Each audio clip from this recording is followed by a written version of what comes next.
rakkoon Jawaar qabu maali? Arra Jawaar irratti xiyyeeffachuu deemaa jechuudha. Rakkinni Jawaar qabu maali? Maaliif duulli kun Jawaar irra godhamuun barbaachise? Dhugumaan Jawaar maali rakkinni isaa?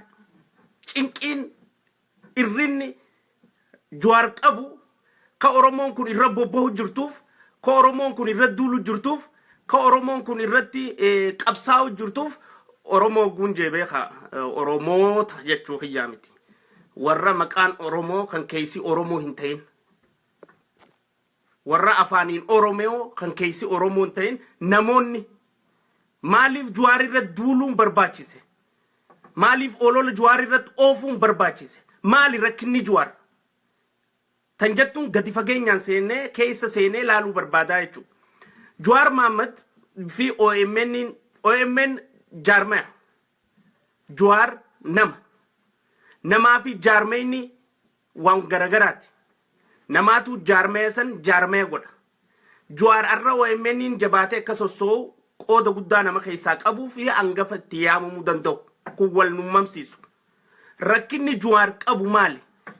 Tan jettu seenuu kiyya dura warri Jawaar irratti bobbahaa jiran kun warri olola adda addaa kan Jawaar irratti oofaa jiran kun himannaa adda addaa maqaa adda addaa taajjabbii adda addaa maal adda addaa oofaa jiran kun kaayoonii fi galmi isaan deemaniif maal barbaadaaf Jawaar irra bobbahaa jiran sodaan isaan qabanoo maalii Jawaar irraa tan jettuu fi rakkinnummaan Jawaaruu maali? Tan jettu qubatti laachuu fi bakka san hooyisuun barbaachisaadha jeetiin itti amanee jechuudha. Wanni kun Jawaar biraas akka ga'uun barbaadaa warra rakkoo akkasii Jawaar irra bobba'an biraas akka dhaqu maqaan barbaaduuf sheer godha. Rakkinni Jawaar kan armaa gadii kana. Rakkoon Jawaar qabu Oromoo tokkoomsuu jaalachuudha. Rakkoon Jawaar qabu Oromoo bilisoomsuu fadhuudha. Rakkoon Jawaar qabu wayyaanee shoororkeessuudha. Rakkoon Jawaar qabu mootummaa wayyaanee diiguu fi mootummaa Oromoodhaa jaaruudha. Rakkoon Jawaar qabu Oromoonni qabeenya isaaniitii fi beekumsa isaaniitiin akkaaniif dura tarkaanfatanii galma gahan taasisuudhaaf halkanii guyyaa carraaqu. Rakkoon Jawaar qabu dhugaa dubbachuudha. Rakkoon Jawaar qabu waan biyya keessa jira ummata ala jiru beeksisuudha. Rakkoon Jawaar qabu ololaaf bakka kannuu dadhabuudha. Rakkoon Jawaar qabu ummata silaa nama dura deemuu malee nama booda deemuu hin beekne if jala oofuudha. Isaan jala deemuu dadhabu. Isaaniif dura aansu.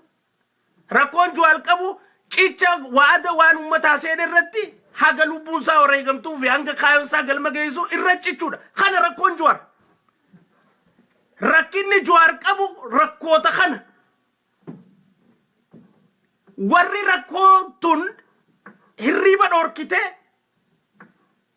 Jawaar balleessuudhaaf wal jaartee lafa jalatti deemaa jirti jechuudha.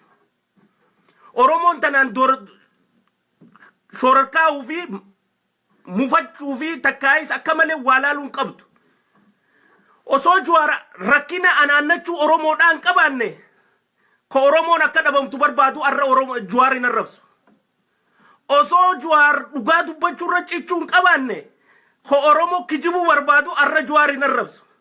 Osoo Jawaar miidiyaa haqaatii fi dhugaa qofa irratti hojjechuu hin barbaanne arra ulee mukaa warri qabee deemuun sanii fi ulee mukaa akka achi keessaa dabartu warri barbaadu Jawaar hin arrabsan. Osoo arra Jawaar qabeenya ummataa kaayoo ummanni dhaammateef qofaaf oolchuu rakkina Jawaar ta'uu baatte nu maleedhaaf hirmaata sheerii godhee fi arra Jawaar ni faarsiti nu maleen hin arrabsan. Rakkinni Jawaar rakkinootaan isinitti meeqana. Namoota gaa waan kanaan faallaa tahaniitu namoota waan kanaan wal miidheetu namoota rakkinni Jawaar kun tarkaanfachuu dhorkiteetu arraan tana gareedhaan addunyaarra wal jaaree Jawaar irra bobbahaa jira jechuudha. Jawaar irra bobbahaa jira.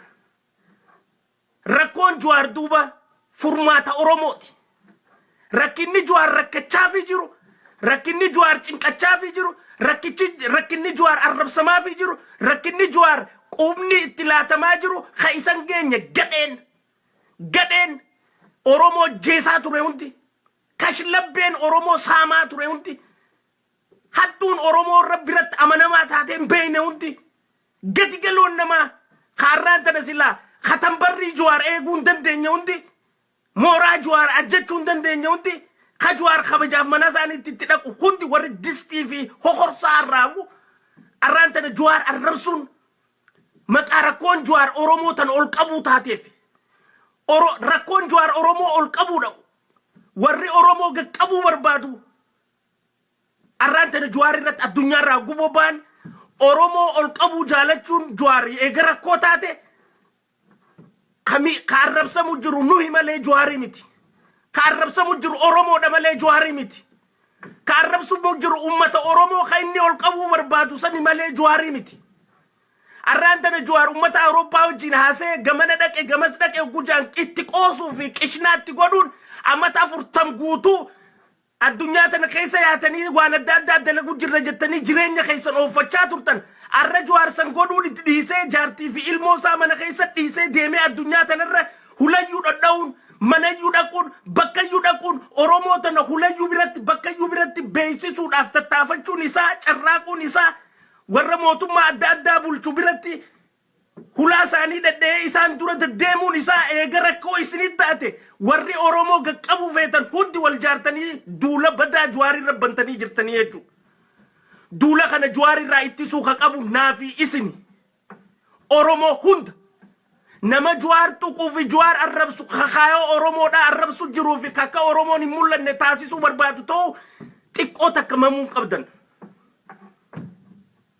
xiqqoo takka bar Jawaar arraan hay Jawaar ka'ee Ijipti dhaqee mallattoo osoo jiine goggooyduusi haqee jechuun hujii achi raawwachiisuun maa hujiin sani nan fididha maaf achi dhaqeedha maaf bakka sani mul'ateedha sodaatee achirraa hafee maa nuti arrabsuu hanqanneef arrallee mallattoo inni mallatteessan isa qishnuun qilleensarraa takkuma takkaa miti miliyeena takka OMN bu'ee irratti adeemu arrakkootii miti diinaa hojii diina oromooti wajji wal qabee jira arraan tana namni diinaa kan dhabamsiisuu fadhu tokkoffaa Jawaari kan dhabamsiisuu fadhan miidiyaa Jawaari miidiyaa oromooti namaan Jawaari hay oromoon arra Jawaari irra duultoo kaguusa wayyaaneef oolu jiru moo katumsa oromoof oolu jiru akkamitti yaanna arraan tana akkamitti namni tokko kamishiinarii keessa guddatee dubbii oromummaa hin beekne ka oromoon salaatu hundi diinatti fakkaattuu fi ataguitti fakkaattu ka qabsoo oromoo keessatti ilmi islaamaadhaa qabsoo oromoo hogganuudhaaf haraamitti taate haqa himna oromoon islaamaa qabsoo oromoo hogganuu irratti haraam isinitti taatee jirtu warra saniitu arraan tana deemee Jawaar qeeqa Jawaar irra waa barreessa Salamoon Ungwaashee maafiyaa guruupiin nu maleedha successful ta'uu dadhabuun isaa kan mudattee eeganii fi inni investmentiin inni wayyaanee wajji qabu gassaaxilamte booda Profeesar Asaffaa Jaalataa akkasi eega isaan kun gassaaxilaman booda joollee hin mul'atinii fi joollee hin beekamneen warra maqaa oromummaadhaa oromoon fakkeessuudhaaf jijjiirrate hunda fidanii jechuudha. Maaliif joolleen tu waan kana gootii laaluun barbaachisaadha jechuudha keessa gasseenanii. Arrakkinni Jawaar dhugaadhaan qabu yoo jiraate kaniin asii olitti isinitti hime kana. Warri rakkinni kun kaayoo keenya gufuu nutti hayyattanii amantan hundinuu warra wanni Jawaar godhu jiru kun waan isin godhuu barbaadan isinirraa hongeessu jiru hundi lafa jala maqaa adda addaa baafattanii siyaasa nyaachuu Najaat baafattanii siyaasa nyaachuu Samiiraa baafattanii siyaasa nyaachuu Sabboontuu baafattanii siyaasa nyaachuu Beekam baafattanii maqaa jijjiirrattanii yaa'uudhaan duula adda addaa Jawaar irratti hogguu gaggeessitan Jawaarii miti kan tuqu jirtan oromoota dhageeffadhaa waan isin arkachuu barbaadan isin hongisuuf Jawaar maaliif jawwee eegeen dhawanii yoo dhawaniis mataa dhawanii jaaniif tanaaf Jawaar mataa yoo dhawan kaayoon oromoodhaaf wanni inni oromoodhaaf rakkoon inni oromoo mul'isuu jaalatu tun rakkoon inni haqa dubbachuu fadhutun rakkoon inni dhugaa himuu jaalatutun rakkoon hiraa ummataa hujii ummataatiif ooluu barbaadutun hundinuu harkaa fashaleessuudhaaf Jawaar irra bobbaanii Jawaar jalaa nama deebisu kaayoo jettu shanee murteessitee lafa keesseeti piroojeektii adda addaatiin ummata kafaltee fi hojjechiistu uumtee kaan namichi English second language maali university maarritti barachuu jiru level 0 English second language in level 0 irratti barachuu jiru moraalumatti dhufeetii fi hamilumatti dhufee Jawaaritti qeequu danda'u hin qabu akkanni maaliif mucaan kun ka biyya tana dhufe Asaffaa Jaalataatu intala isaatiin fide graduation intala isaa irratti dhufe hoggu graduation intala irratti dhufu immoo yoo waan nu maleen jetteen godhuu baate biyyattiin deebi'aan sodaasaati tanaafu kara ergan dura inda ayna suwur jechuudha akka nama gaarradameetti wanni saggaaree Jawaar irra duuluuf warra dirree bee Jawaar irra loluu dadhabee fi Jawaar arrabsuu dadhabeetu isa kana gaachana godhatee irra bobbaasaa jira gama biraatiin maallaqa isa kanaaf akka kafaltiitti himan kaniin ani isin saaxile lafa jira gama biraatiin Oromoo nyaachisi nyaadhuu keessatti ONN Oromoo nyaadhuu nyaachisisii keessatti inni kun dinqaa fi maarriyyee mixirqooyee achi keessa deemu jiraachuun isaa beekamaadha isa kanaatu gaa yoo waan kana hunda godhuu baate sooftii isa garaa buute ta'a የተላከውን ካልፈጸመ ሽንት ቤት የገባ ሶፍት ነው የምትሆነው ምስጉንዬ የኛ ምስጉን ተናቡ ጃዋርን ሌት ተቀን ተረባርባችሁ የምትሰድቡት ከጠላት ጋር የኦሮሞ ጠላትነታችሁን ጋድ ስታወጡት ነው ዲኑማ ኦሮሞ ከይሰረጋ ጉዳይ ፍረተ ጉባተኒ ከን ዲናው ጃዋር ይረቦባተን ጀቹ كاروان نمار أنا ملسو وربادو نمار أنا بلسومسو وربادو ركدولو boru khadu furra dulu randebu akitik absonas geise tanuma amat afurtam gutu amat shantam gutu wanni tik abson lam shoite tan damaka wanni jannu fis tanaye wanni qaynu nut asra dufne harara saudan qabnu harara nama arab sudan qabnu jalal oromo qabna kana matokoti nama ol dalaganne jirana wanni asra dufne qaynu finjirtu oromo mayonten ammo wan intane daba namarratti demu fi olola bada namarratti demu hogulalu nagbane tajattu sani nu jiraachu khabaru oromo fin qabsawajo khabaru oromo fin gabbajo khabaru oromo fin lolajo akam godu taysan khalebar ya jarra wanni khale isin jarra gotan hundi gadebiye bararran tan jwari ra godu jirtani bar bataba barakind katalataachum gara ka oromo wust warra gogome na majala demu male hika hin qabne warra harkisani yakan dikame